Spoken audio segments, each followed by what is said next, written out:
I think for me, one of the foundational memories of music in my life was the voice of my mother singing various folk songs and compositions which she taught to me and which drew me to music initially. I started as a student of tabla and Hindustani classical music at the age of 6. But for me, the foundational memory as a musician has been the time when my guru asked my parents to send me to his residence on every day to be in a musical environment, and that set me off thinking about becoming a musician in future times. As a composer, I think it's important to look at existing compositions and traditional compositions and then see if there is anything even slightly different that you want to say.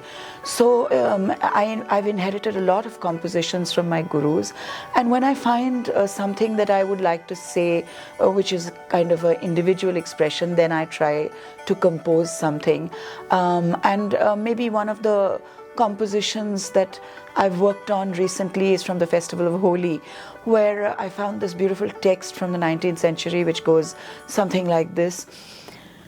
Lal phir holi khelan aao, phir vah leela ko anubhav humko प्रकट दिखा आओ, लाल फिर होली खेलन आओ.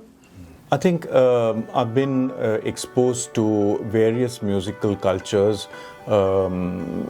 through personal engagement as well as through radio, television and other recorded material.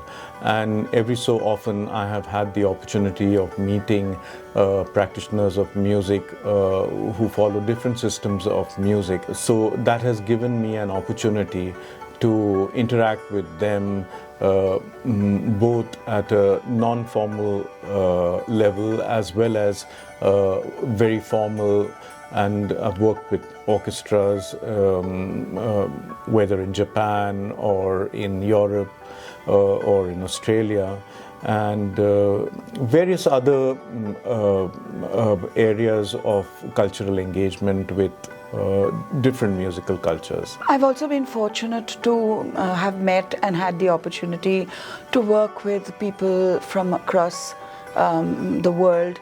Most recent, for example, was with a group with a very famous composer and saxophone player in Australia, Sandy Evans, and a big band from Australia. I've had the chance to work with musicians from the United Kingdom and with some musicians from the US as well. And in India as well, I've had the chance to work with folk musicians from across India. Well, I think perhaps one of the changes that I'd like for listeners to try and attempt is to start listening more than looking through their mobile phones in an auditorium. I would agree with Shubha there.